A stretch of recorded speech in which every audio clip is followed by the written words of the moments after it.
We have something, it's not really a Patreon listener question. It's something that has come up in the past, and I'm reminded of one of our Patreon listeners, David Cabal, who's a big fan of this character, Springer, Generation 1 Springer specifically.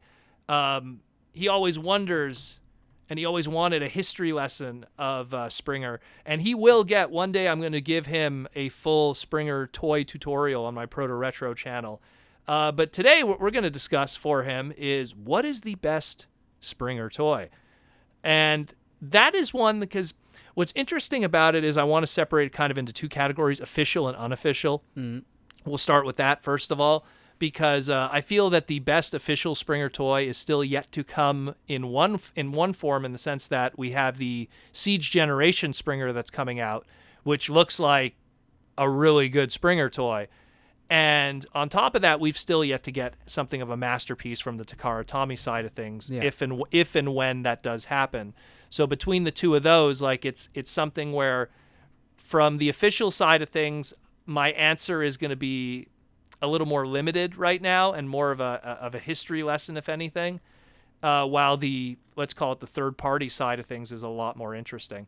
But I mean, when you talk about on the official side, I mean, Springer kind of has this weird history where, like, his original toy didn't have the mohawk, which is kind of weird.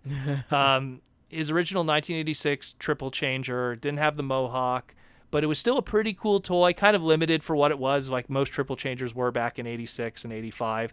There was only so much they could do. But then he kind of went into toy purgatory for, like, ever. Because, like, there was this thing where I remember back in the day, it's like, oh, well, if you do a Triple Changer, what could you repaint it into? Because then you're stuck. So, like Springer ended up getting stuck. Like, if he got a toy, it was a repaint. Right. And it was just of, like, one alt mode. So, like, BotCon in 2007, they took the Cybertron Defense Hotshot, which was like this armored tank, and they gave it Springer colors, and they called it Springer.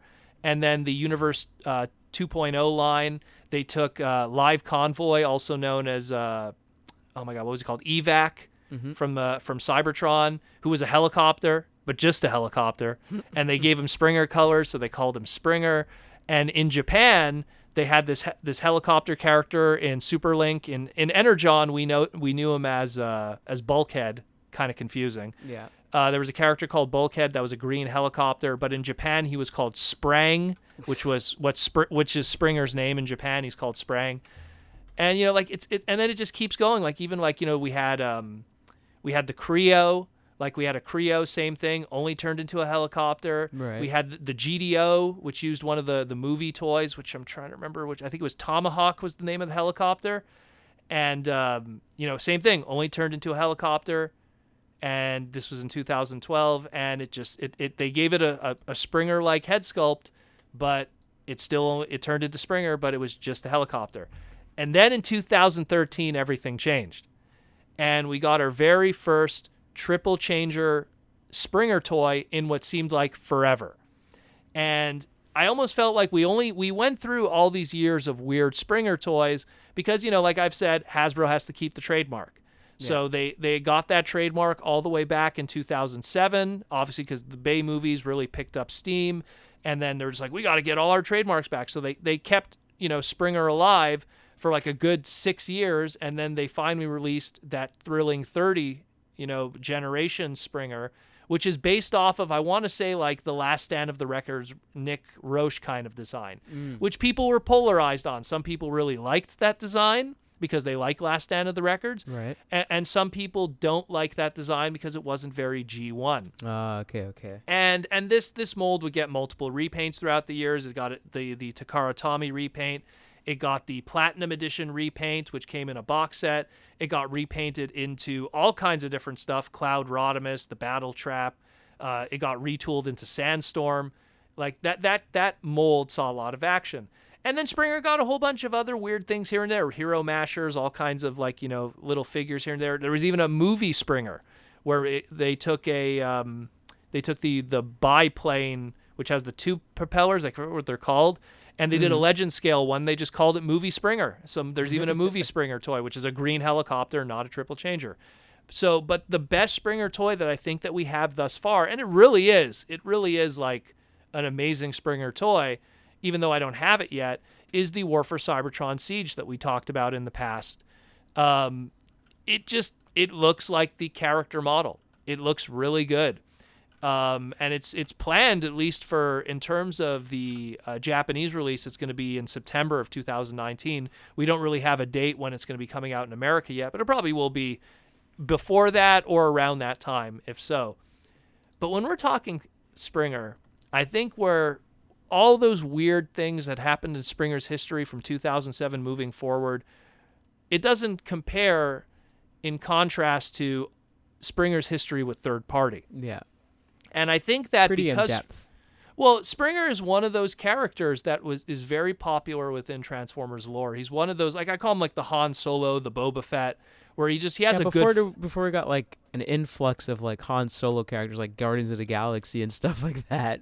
Yeah, like, you he was had one of the Springer. oh cool, this guy's actually pretty cool on his own and this and that. Da da da. Neil Ross did a great job voice acting him. It really added to the character. Very original. And yeah, and he was a cool character that on top of that, from the toy side of things, just really was kind of getting the shaft because of like, oh, he's a triple changer. How do you repaint it? And retooling wasn't really a thing like it is today. So 2007 comes around, Springer gets all these shafts just for the trademarking, steps in third party, and then our very first like true Springer third party thing was that of Defender. And Defender really was like, that was like Warbot Defender by Fans Project, correct? Yeah, Fans Project, yeah.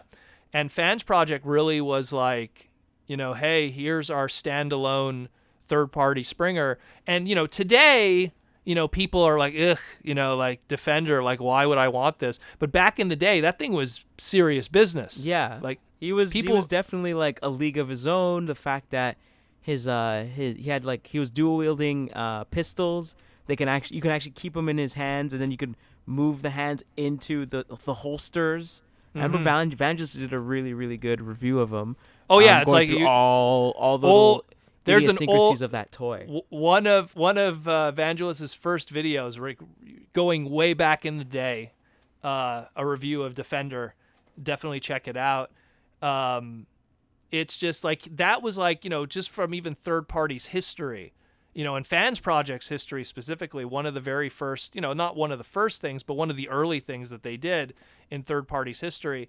And, again, they went with Springer just because it's like, well, here's a character that like really everyone really wants, but it's not going to happen. Doesn't have a good toy. We can't see it happening in the near future. And at that time, it's like, hey, even his original G1 toy doesn't have the mohawk. Like it's just even the old G1 toy still wasn't a proper representation of what was on the screen. So there was an attempt done by Fans Project, and it wasn't like show accurate or anything, but it was what it was. Mm-hmm. We jump to today. And it's funny because I actually put together a nice little collage that I'm going to use for the segment here, for the YouTube segment. And it's pretty much like now, because like we discussed it when we were talking about like the Stunticons, where how there's kind of the war of the different third-party companies to make like masterpiece combiners. But it's the same thing with Springer. There was a war by all the third-party companies at who's going to make the best masterpiece Springer. And we got 5 here. Yeah, got a ridiculous amount. Yeah, so we got Toy World TWM05 Spanner. We got Unique Toys Y04 Allen. Allen. We got Allen. We got I don't even understand the reference with that one though. I don't know why it's called Spanner. I could kind of get. Allen, I don't know. Someone help me out there. Fan Toys FT19 Apache. That's pretty a good obvious. name. I like that name. That makes sense with that one. Open and Play Big Spring, again pretty obvious with that one. And Mastermind Creations Ocular Max PS12. I'm waiting for that system. PS12 Saltus. I can kind of see where they're getting with that one. Salt Top is a kind of a hovercraft kind of a propeller thing. So Saltus, I guess. Now here's the thing. of all of those that I just listed, it really is something where it's like some do the job right, some do the job not so right. The Toy World one, when I look at that one, I almost feel like they were trying to like make a mix of show accuracy and the old G1 toy accuracy. Then I look at like Unique Toys, Fan Toys, and the Mastermind one, and they're going more for that Fluoro Deary design.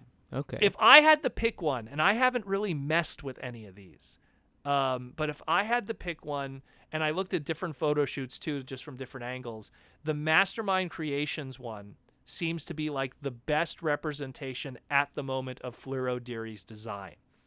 Yeah. In terms of the colors, in terms of the minor little sculpts here and there. A close second place, though. A close second place is both the Unique Toys and the Fan Toys. There's different kinds of, like, I guess we could call it proportions. Yeah. I'd lean more towards the Fan Toys one, personally. But I still feel the Mastermind Creations one seems to be the one to use if you wanted to have a masterpiece Springer in your collection. That being said, when Hasbro is going to do something one day, I hope that they'll do something that is, quite spectacular. And, we look right now at the Voyager that we have for the Siege one coming up, and it gives us a good indication of what we might have in the future if and or when we get a Masterpiece Springer. And I feel that Springer is something that is more of a reality than some of the others in that, because he was a prime season 3 character and movie character. So, when they're going to get around finally to Blur and RC and Wheelie and Cup, he's going to be on that list. He's going to be on that list. And this is something that, sure, it might be 3 to 5 years from now, which sounds crazy when you think about it. But 3 to 5 years from now, I just hope that we'll get something awesome like that. Because, he looks really good with the Ocular Max one, so I really hope that we get something that kind of barks up that tree, if not better. If somehow Hasbro, it was the same thing. Like, I remember third-party companies were kind of taking their own stab at Beast Wars Dinobot. Like, here's how we think we could probably do, and then Takara just shows up and just blows it out of the water with their engine. So Please it's just stop. like, okay. Sorry, boss. Sorry. No, Here's how it's done. Gonna go for here now. But yeah, that's that. Like, right now, if I had to pick the best official Springer toy on the market right now, which isn't really out yet, will be the Siege one. But if you had to pick a third-party one, I'd go with Mastermind Creations Ocular Max. That seems to be the best representation of Fluoro Deary's animation design all those years ago. But, a lot of these other ones look really good too, but the Fluoro Deary one just kind of inches it out because it's just every little detail is there, short of an Autobot logo, which you could just get on reprolabels.com. Be sure to shop at Repro Labels. But yeah. Support Aaron Black. But yeah, so it's just, that's about it, really. I know for me, my personal favorite is Generation Springer. I just really like that particular toy. It just nails it super well. And that's something that if you really like the IDW comics and the Last Stand of the Wreckers books, that's your Springer. That's another thing too, because that design is that Springer. It's kind of the same way how it's like, well, what's the best Rodimus figure? But then you have the IDW designs that are very different from the G1 inspired designs. So it's something where it's like, that's that look that he has, those proportions. I understand, because so many times people are like, when Generations and Classics was everyone's display shelf, a lot of people were not happy with that Spring. It was the same. He had the same criticism that a lot of people had when that very first Mirage figure came out from Classics, where people were like, "Oh, I don't like him so skinny and spindly," and I'm like, "I don't know. I liked it. I liked it personally. I liked it personally, but I understood where they came from. Where it's like, that didn't look like the old G1 design, which was a lot more stout." But, at the same time, I get it. And so I think it's kind of the same thing here, where some people were like, I'm not feeling that. I like something that's more, like that rugged kind of Springer design that he had before. And maybe they didn't like the IDW books. I know there's some people that aren't a big fan of them. so they don't like that design too. One of many different reasons. I know I encounter that same issue with hot rod fans and stuff. Some people don't like that hot rod design. You know, they like the old school, Fleero Deary Dome Zero car, not the Cybertronian futuristic car. So either way, awesome stuff. I hope that helps David Cabal and everyone else who's interested in finding their best Springer toy. But I mean, there's a lot to choose from, but these are just some suggestions that we have. But currently, as it stands right now, the new Siege toy that's going to be coming out, and at least in my case, the Mastermind Creations Ocular Max PS12 Saltus, and in Jaws D's case, he suggests, at least from his own personal perspective, the Generations 1 and Defender, I guess? Yeah, I have a lot of nostalgic love for that particular one because I think it's a really, really good toy in general, I find. And like the fact that the sword he comes with is more of like a Chinese broadsword, and just the articulation he has and the chunk from the die cast is really nice and everything. I just really liked it. Like, just wow, this is a really good at the time modern triple changer. I thought it was really, really cool, even though he's a little bit stout, but at a time when we had really no other triple changers outside of that one classics, Astro Train, which they kind of look back and go, ooh, So that being said, hope that answers your question. If you guys are interested in asking any Patreon listener questions, be sure to check out our Patreon page in the description below of the video, and be sure to become a Patreon member and ask us some crazy stuff. We love answering it.